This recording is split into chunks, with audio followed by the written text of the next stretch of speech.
Hello everyone, I'm Dead Knight and this is In It to Win It.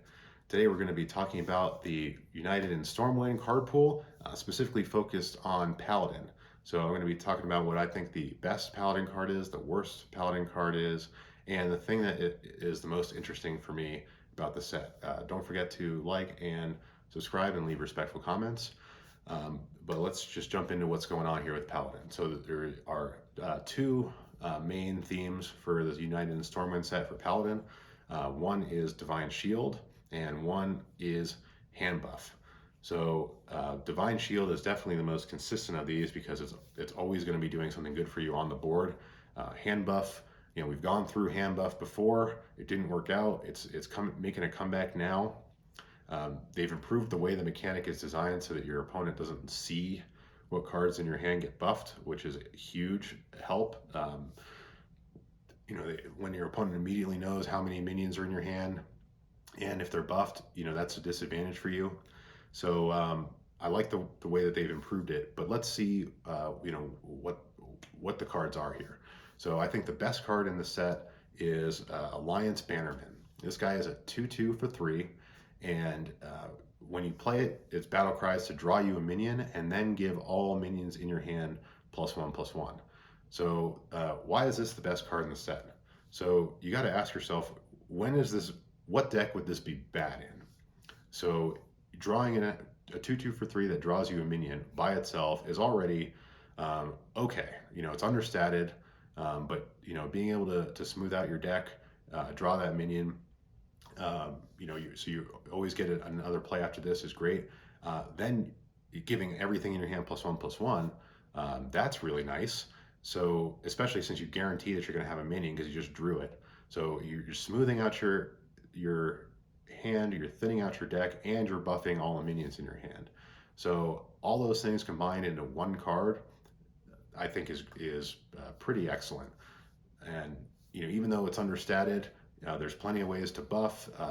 This is a really good investment because you're still putting a body on the board while playing your game, while drawing cards, while buffing your other minions. So just a quality card, all around great.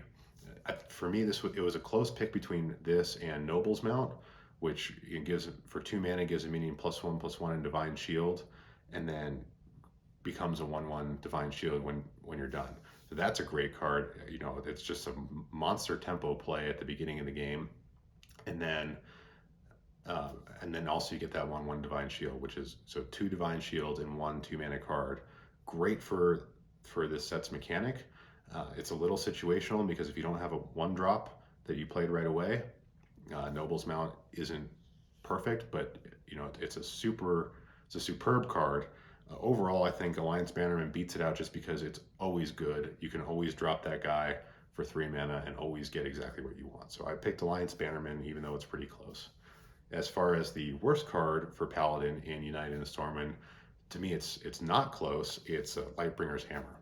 So I just don't understand what was going on with this card.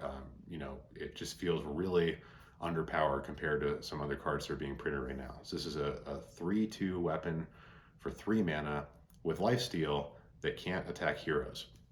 So you compare this to Underlight Angling Rod, which came out last year, which is a 3/2 weapon for 3 that generates Murlocs into your hand whenever you attack. So, if you want tempo plays and you want to control the board, and that card is great.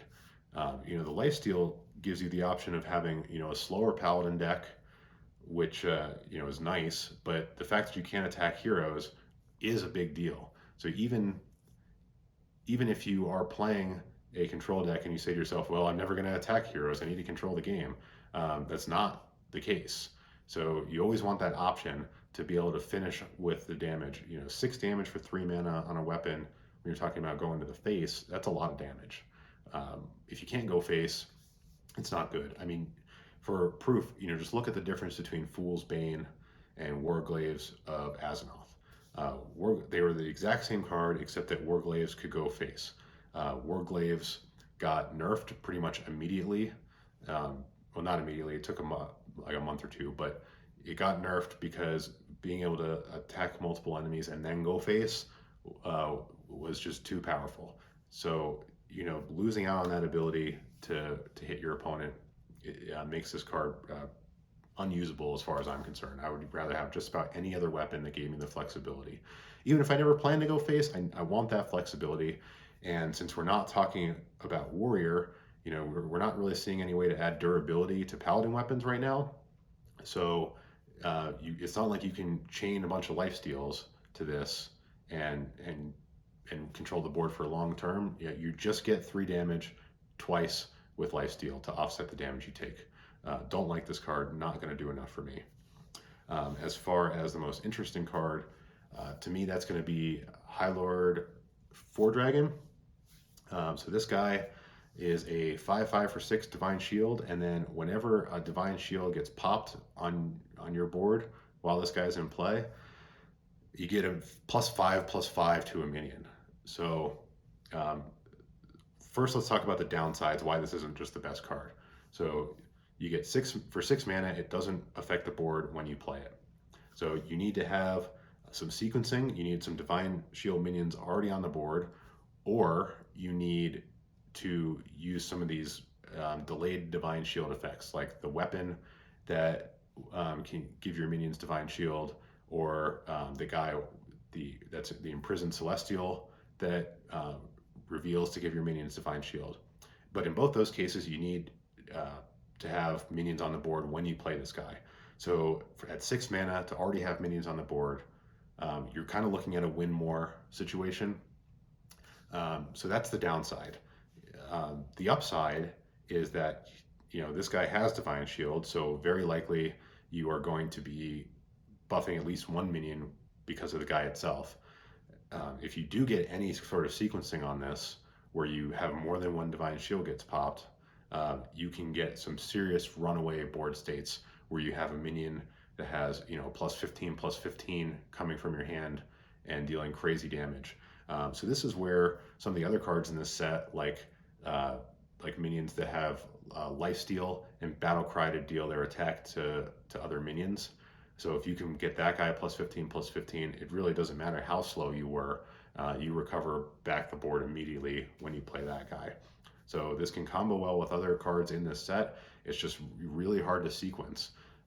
You can see this working well with Animated Broomstick, where you play this guy, maybe one other Divine Shield card, and then Broomstick, and give like +15/+15 to minions in your hand. So you're trading the potential of runaway board states for the slowness and the conditionality of this card. So it's interesting. Will it be able to work? I'd say it's a slightly underdog to work exactly how we want it to, but we are going to see some rage quit games that just go completely out of control if this guy does hit off. So I think that makes the game fun, which is why I think this card is interesting. So I really can't wait to see how this plays out. I'll need some convincing before I try it myself, but let's see what happens. What do you think of these picks? Tell me what you think of the cards. The Paladin mechanics in general. What do you think of how I'm handicapping this? So leave some respectful comments below. Don't forget to subscribe and tune in next time.